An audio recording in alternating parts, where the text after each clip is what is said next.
बिस्मिल्लाहिर्रहमानिर्रहीम। अस्सलाम वालेकुम students, hope you are doing well. आप सब खैरियत से होंगे और दुआ भी कर रहे होंगे कि हमारे जो कॉलेजेस हैं वो जल्दी ओपन हो जाएं ताकि हम फिज़िकली क्लास से ज़्यादा फ़ायदा उठा सकें। लेकिन उससे पहले जब तक हमारी फ़िज़िकल क्लास नहीं होती तो हम ऑनलाइन ही अपना जो रखेंगे, मतलब कि जो हमारी ऑनलाइन क्लास है उसी को जारी रखेंगे। तो इन द प्रीवियस लेक्चर्स हमने डिस्कस किया कि हमारी जो कंप्यूटर है वो उसकी डेफिनेशन को डिस्कस किया, फिर उसकी हिस्ट्री को डिस्कस किया, फिर उसके बाद उनकी जनरेशन्स के उनमें कैसे वेरिएशंस आई, सबसे पहले क्या कौन से जो कंप्यूटर थे वो डेवलप हुए, उसके बाद उनमें जो जो वेरिएशंस आई वो डिस्कस की। आज का जो हमारा टॉपिक है वो है टाइप्स ऑफ कंप्यूटर्स के हमारे पास कितने कंप्यूटर टाइप्स के जो हैं वो कंप्यूटर आ चुके हैं और हम कौन सी टाइप ऑफ कंप्यूटर्स को है वो यूज़ कर रहे हैं। हमारे पास जो है 3 टाइप्स के कंप्यूटर्स हैं। सबसे पहले एनालॉग कंप्यूटर, फिर digital computer and hybrid computer. Hybrid से आपको नाम से ही आपको पता लग गया होगा कि एनालॉग और डिजिटल दोनों की जो क्वालिटीज़ हैं वो हाइब्रिड कंप्यूटर के अंदर अवेलेबल होंगी। तो सबसे पहले हम देखते हैं कि हमारे पास जो एनालॉग कंप्यूटर है वो क्या होता है। एनालॉग जो कंप्यूटर है represent data as variable point along a continuous spectrum of values.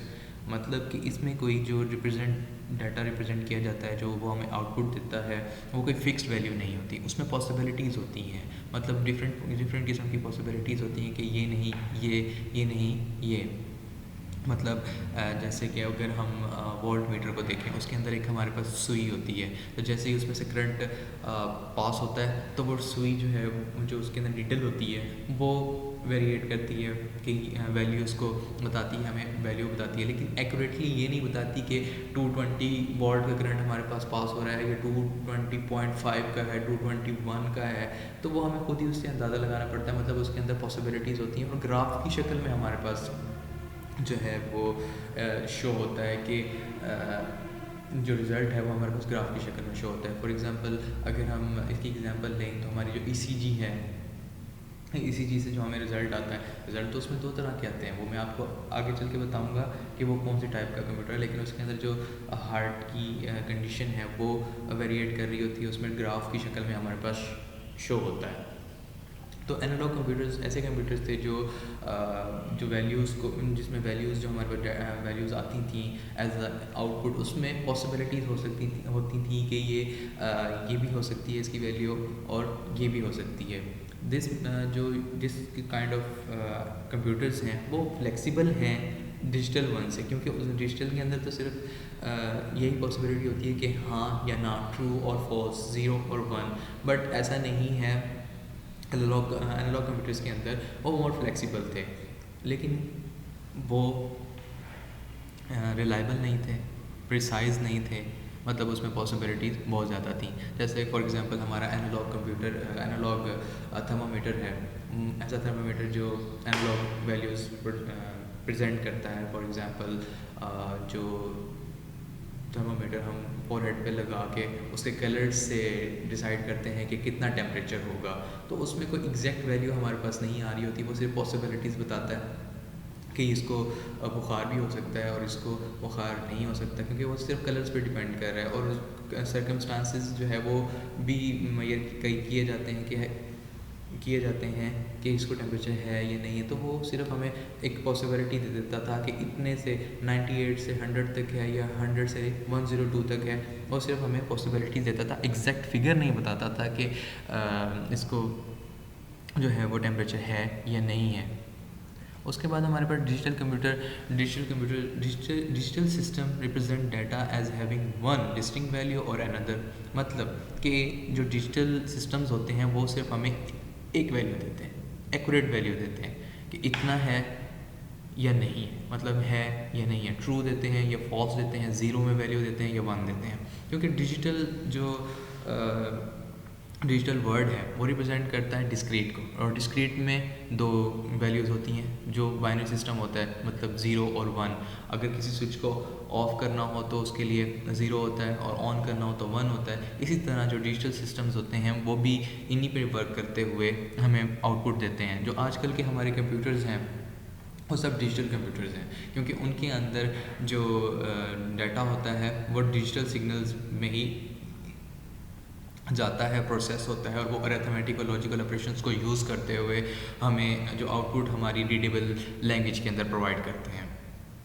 For example जैसे भी हमारे कंप्यूटर्स हैं उसके अंदर जो डाटा होगा वो 1001110 इस फॉर्म में वो जो भी हम आउटपुट इनपुट देते हैं वो जो मशीन है हमारा जो पीसी है, सेंट्रल प्रोसेसिंग यूनिट है, वो इस इनपुट को एज अ 101001 के तौर पे लेता है और उसको अरिथमेटिक और लॉजिकल ऑपरेशंस लगा के फिर जो आउटपुट देता है उसको दोबारा से हमारी रीडेबल लैंग्वेज के अंदर कन्वर्ट करके हमें डिस्प्ले कराता है। ये मोर एक्यूरेट थे, जो एनर्जी कंजम्पशन थी इसके अंदर कम थी।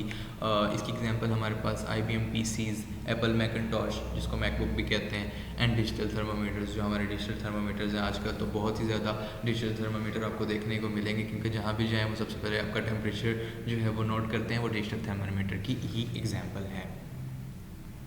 आगे हमारे पास हैं हाइब्रिड कंप्यूटर्स, क्योंकि एनालॉग के भी कुछ प्रॉज एंड कॉन्स थे और डिजिटल के भी हमारे पास कुछ एडवांटेज और डिसएडवांटेज थे। तो ये सोचा गया कि एनालॉग के और डिजिटल के जो एडवांटेजेस हैं, कुछ बेनिफिट्स हैं, उनको कंबाइन कर दिया जाए। उनको कंबाइन करके एक कंप्यूटर बनाया गया जिन्हें हम हाइब्रिड कंप्यूटर्स कहते हैं। इन हाइब्रिड कंप्यूटर्स के अंदर सबसे पहले हमारे पास जो एग्जांपल मैं आपको समझाने के लिए कहा था कि आपको ECG का बाद में बताऊंगा। ECG हम जब करते हैं तो उसके ऊपर वैल्यू ग्राफिकल फॉर्म में भी शो होती है और दूसरा हमारे पास रिटन जो डिजिट्स हैं उसके अंदर भी शो होती है। तो वो हमारी एक हाइब्रिड कंप्यूटर की एग्जांपल है, क्योंकि उसके अंदर जो वैल्यूज़ हैं वो दोनों तरह की हमारे पास आ रही हैं। इसके अलावा ये स्पेशल पर्पस कंप्यूटर थे, मतलब स्पेशल पर्पस के लिए ही बिल्ड किए गए थे, फास्ट थे, एक्यूरेट थे और न्यूमेरिकल और ग्राफिकल फॉर्म्स में डाटा जो है वो प्रोवाइड करते थे। अगर हम पेट्रोल पंप की बात करें तो वहाँ पे जो डिवाइस लगी हुई है वो भी हमारी हाइब्रिड कंप्यूटर की एग्जांपल होगी, क्योंकि उसके अंदर अगर कोई जाके ये कह देता है कि नहीं हमें तो सिर्फ अपनी जो टैंक है जो कार है उसका टैंक है वही फुल कराना है, तो वो जब तक वो खुद मैनुअली उसके हैंडल को प्रेस करता है और पेट्रोल जो है वो आना शुरू हो जाता है। उसके अलावा उसको जब देखता है कि फुल हो गई है तो वो बंद कर देता है। और इसके अलावा डिजिटली भी वैल्यू वो दे सकता है कि 100 रुपीज़ का डालना है या 1 लीटर जो है वो पेट्रोल जो है वो लेना है। ये हमारे कुछ हाइब्रिड कंप्यूटर की एग्जांपल थे। ये दोनों तरह की रखते थे खूबियाँ, क्योंकि इसके अंदर एनालॉग भी कंपोनेंट्स भी थे और डिजिटल कंपोनेंट्स भी थे। ये उन दोनों के बेस्ट जो फीचर्स हैं उनको कंबाइन करके बनाया गया था। इसके बाद हमारे पास जो नया टॉपिक स्टार्ट होता है वो है कंप्यूटर फॉर इंडिविजुअल यूज़र्स। मतलब कि कंप्यूटर तो वैसे भी हम यही समझते हैं कि पर्सन जो है वो एक ही पर्सन का सेपरेट होना चाहिए, लेकिन कुछ ऐसी जगह भी होती है जहाँ पे हमें कंप्यूटर अपना शेयर करना पड़ता है, जैसे कि स्कूल कॉलेजेस या यूनिवर्सिटीज़ हैं उनकी कंप्यूटर लैब्स होती हैं। तो वो अब जितने स्टूडेंट्स हैं उतने अगर कंप्यूटर रखते हैं तो पूरी यूनिवर्सिटी जो है वो फिर कंप्यूटर से ही भर जाएगी।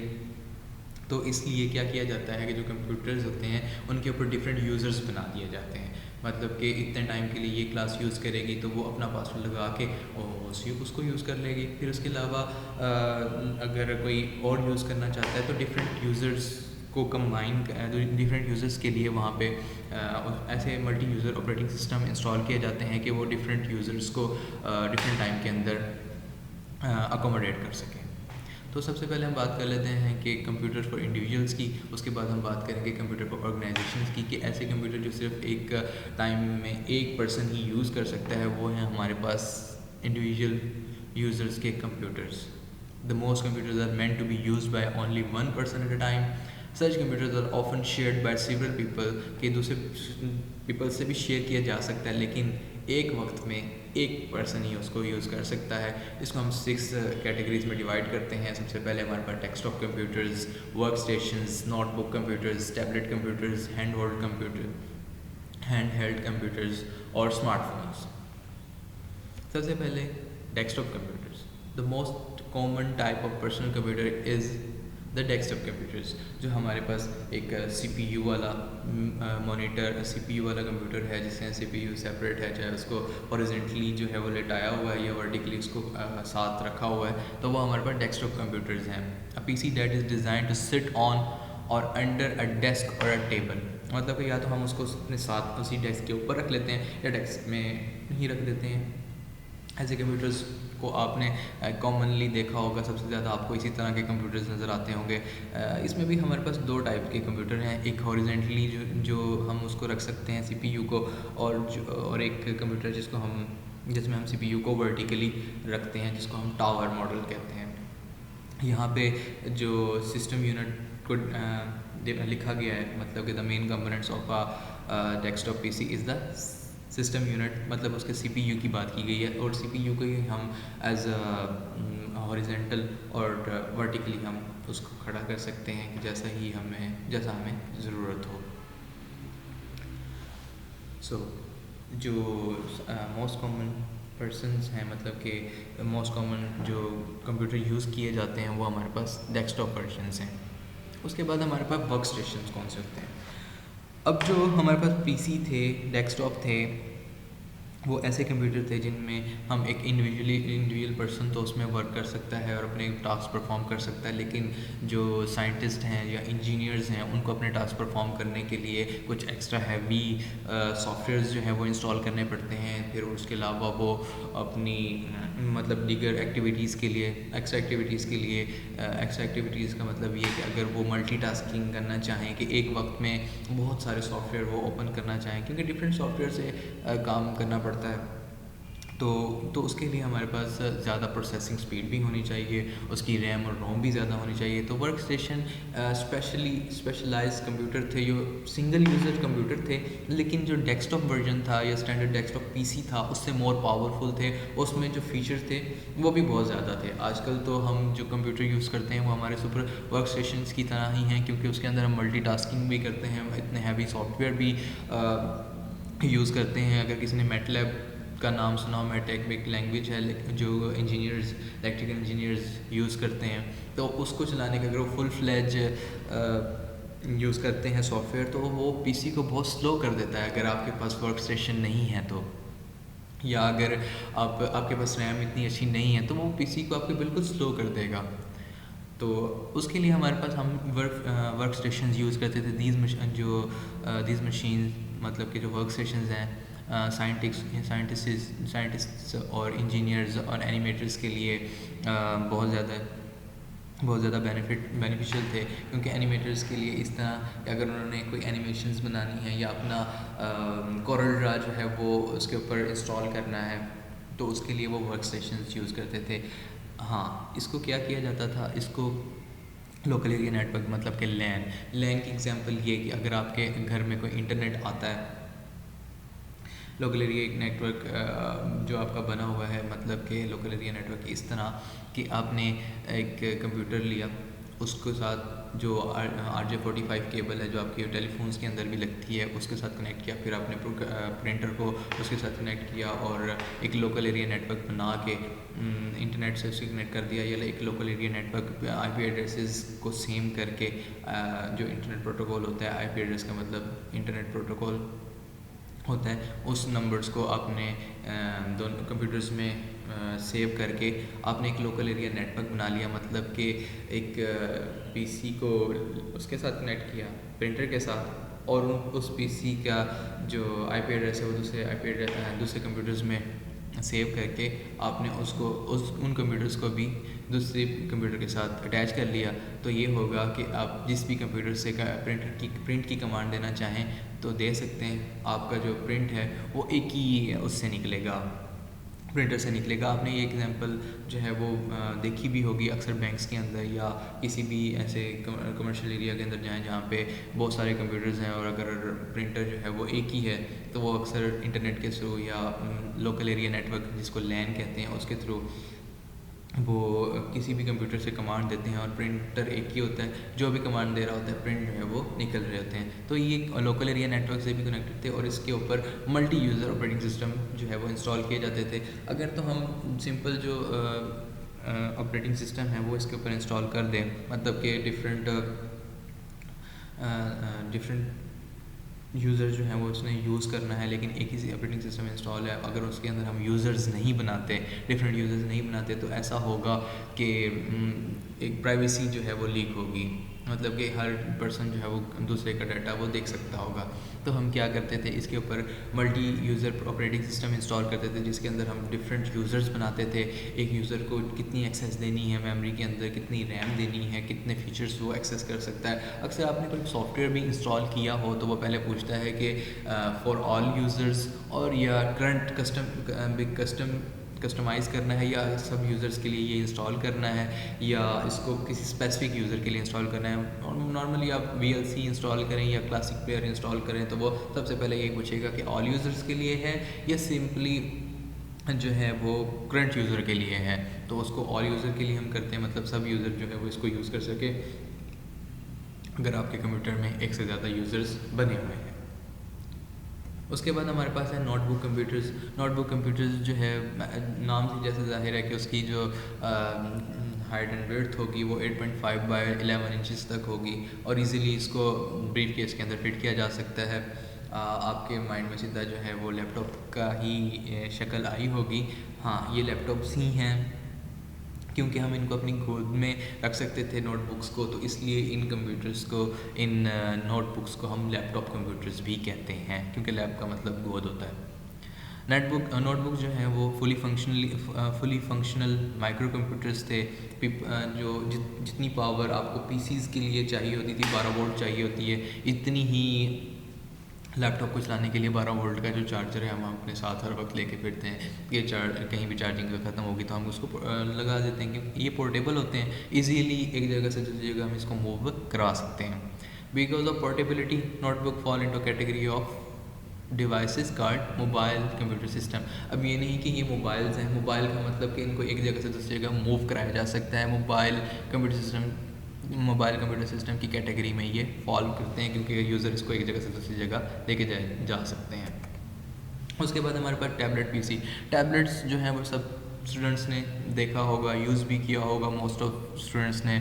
टैबलेट जो है वो न्यू पोर्टेबल डेवलपमेंट थी इन द पास्ट 10 ईयर्स। जो पिछले 10 साल हैं उनमें ये जो टैबलेट जब आया था, क्योंकि ये एक पूरे पीसी की तरह वर्क करता था, टैबलेट पूरे पीसी की तरह वर्क करता था। और दूसरा ये कि स्मार्टफोन्स तब नहीं आए थे, तो टैबलेट्स ही हम यूज़ करते थे। उसके अंदर मतलब कि ये लाइटर वर्जन था, पूरी फंक्शनैलिटी थी पीसी की, लेकिन एक और एडिशनल जो इसकी फंक्शनैलिटी वो ये थी कि इनमें हम स्पेशल पेन को यूज़ करते हुए भी नोटबुक की तरह इसको यूज़ कर सकते थे, इसके ऊपर लिख सकते थे, इसको इनपुट जो है वो पेन के साथ दे सकते थे, इन पेन्स को हम स्टाइलस या डिजिटल पेन्स भी कहा जाता था।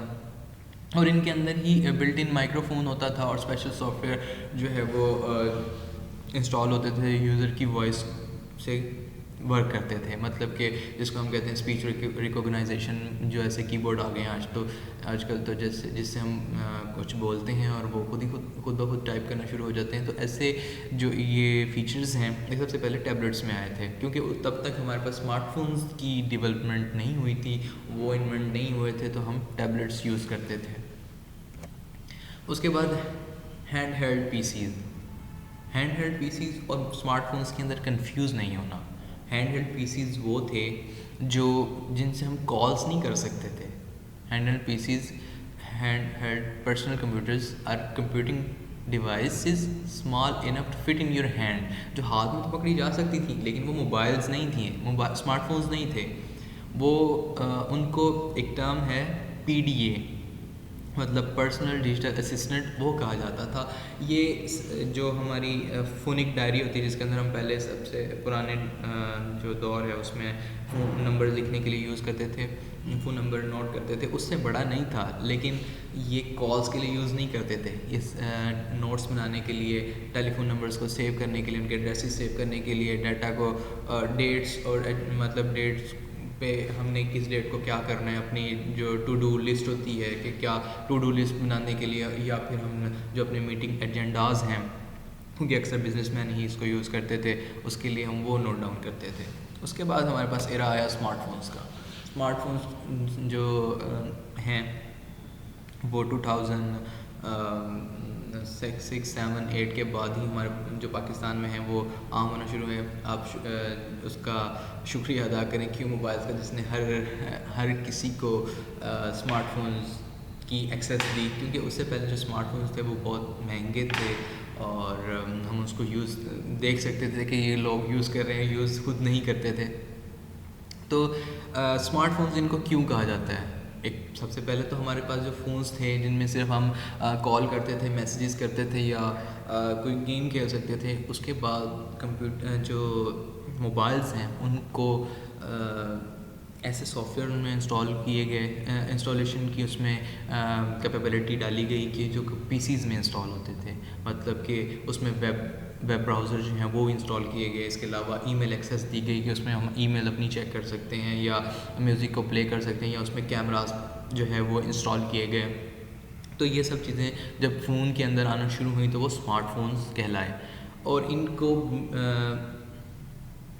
जो है वो फुल फ्लेज पीसी अब तो कहा जाता है, क्योंकि हर कोई ऐसी फंक्शनैलिटी नहीं है अब स्मार्टफोन्स के अंदर जो पीसी के अंदर हो और कंप्यूटर जो हमारे स्मार्टफोन्स हैं उसके अंदर ना हो, बल्कि उससे भी बेहतर आना शुरू हो गई हैं।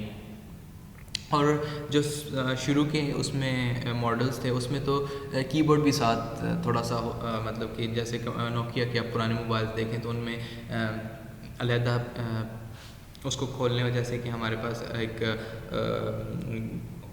हमारी ग्लासेस का जो कवर होता है उसी की तरह के वो शक्ल के थे, और उसके अंदर नीचे कीबोर्ड होता था और सामने हमारे पास स्क्रीन पे वो आउटपुट जो है वो डिस्प्ले हो रही होती थी। उनको मिनिएचर कीबोर्ड कहा जाता था, वो भी उनके साथ थे। उसके बाद जो ऑर्गेनाइजेशंस में हमारे पास कंप्यूटर यूज़ किए जाते हैं वो है network servers, main frame computers, mini computers, super computers.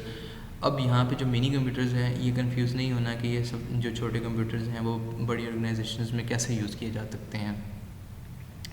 अब some computers handle the needs of many users at the same time, कि कुछ यूज़र लोगों की नीड को एट द सेम टाइम ही अकोमोडेट कर लेते हैं। वो ऑर्गेनाइजेशंस में यूज़ किए जाते हैं, मतलब उनमें जो पावरफुल सिस्टम होता है, इतना पावरफुल सिस्टम होता है कि वो बहुत एट अ टाइम बहुत सारे यूज़र्स को हैंडल कर लेते हैं। उसमें सबसे पहले नेटवर्क सर्वर्स हैं, मेन फ्रेम कंप्यूटर्स हैं, फिर मिनी कंप्यूटर्स हैं एंड सुपर कंप्यूटर्स हैं।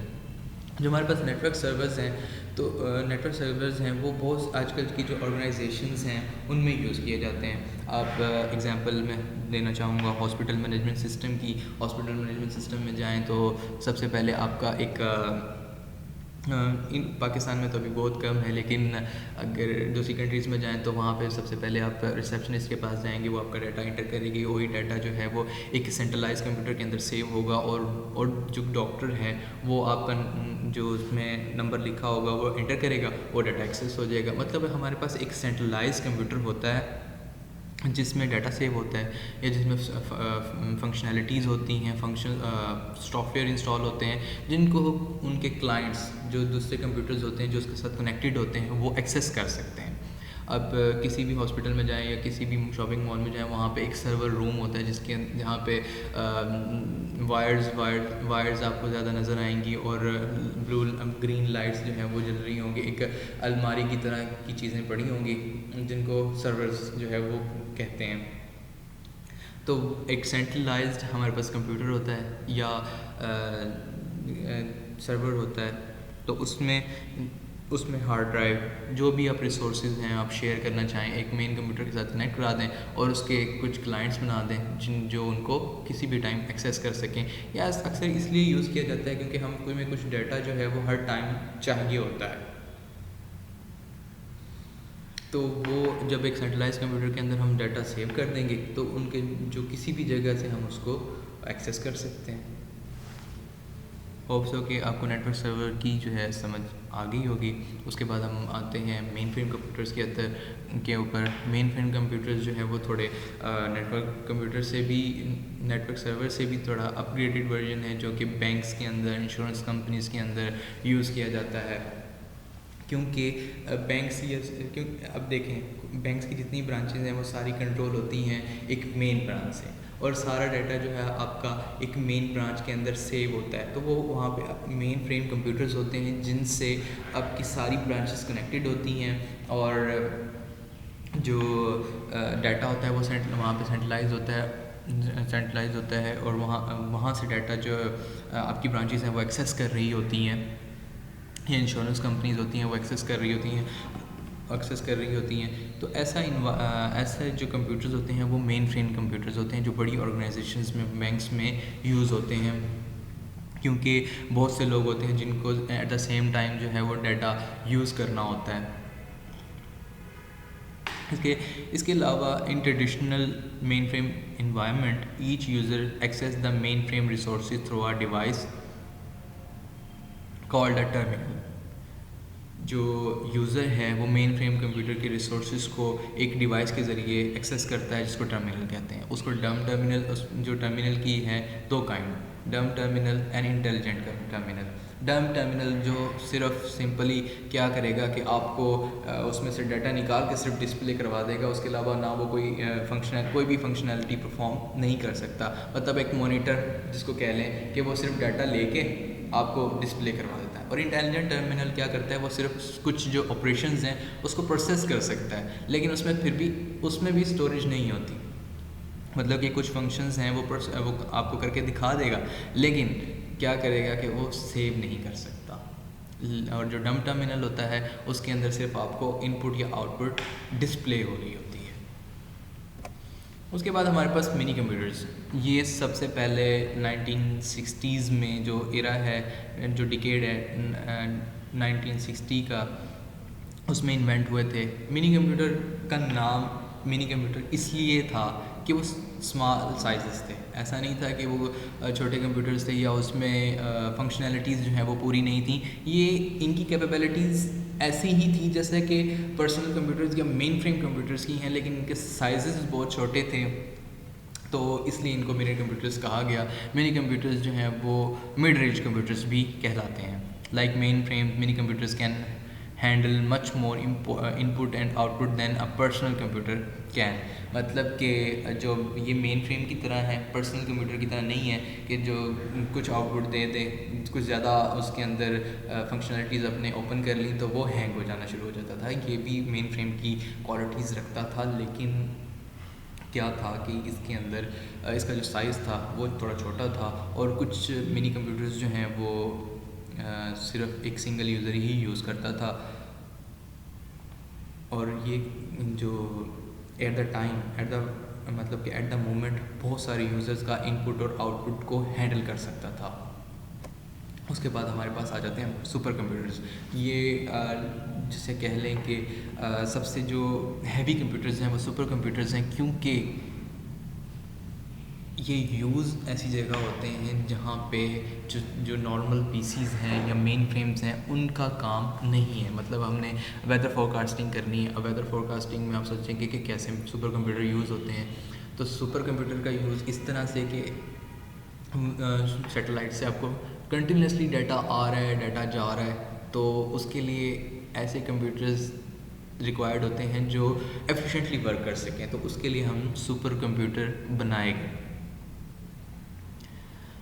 तो इसका साइज़ भी छोटा नहीं था, ये लार्ज साइज़ कंप्यूटर्स हैं इसके अंदर, क्योंकि फ़ीचर्स ज़्यादा हमने यूज़ करने हैं तो इसके जो फिज़िकल इक्विपमेंट्स हैं वो भी ज़्यादा होंगे, बड़े होंगे। इसके अलावा हम न्यूक्लियर फ्यूजन की जो प्रोसेसिंग है उसकी मॉडलिंग के लिए उसको बनाने के लिए कि जो एटॉमिक बॉम्ब हम बनाते हैं उसके लिए सबसे पहले उसका प्रोसेसेस उसको बनाए जाते हैं, उसकी मॉडलिंग की जाती है कि कैसे बनेगा, कितना रिएक्शन होगा, कहाँ तक जाएगा। उस सब चीज़ों का अंदाज़ा लगाने के लिए हम सुपर कंप्यूटर यूज़ करते हैं। इसके अलावा नासा में भी सुपर कंप्यूटर्स यूज़ किए जाते हैं कि जो सैटेलाइट की इमेजेस जो हैं वो सेंड कर रहे होते हैं। और आप इस बात का अंदाज़ा इस बात से लगाएं कि सुपर कंप्यूटर क्यों ज़रूरी है, क्योंकि वहाँ पे जो नासा में इंटरनेट की स्पीड है वो भी 400 GB पर सेकेंड है।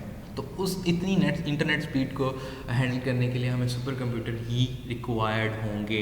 इसमें जो मैंने 400 GB कहा, 400 GB पर सेकेंड कहा, तो उसमें गीगाबिट था, गीगाबाइट नहीं था। जी छोटा था, जी बड़ा था, बी छोटा, हम यूज़ करते हैं गीगाबिट्स।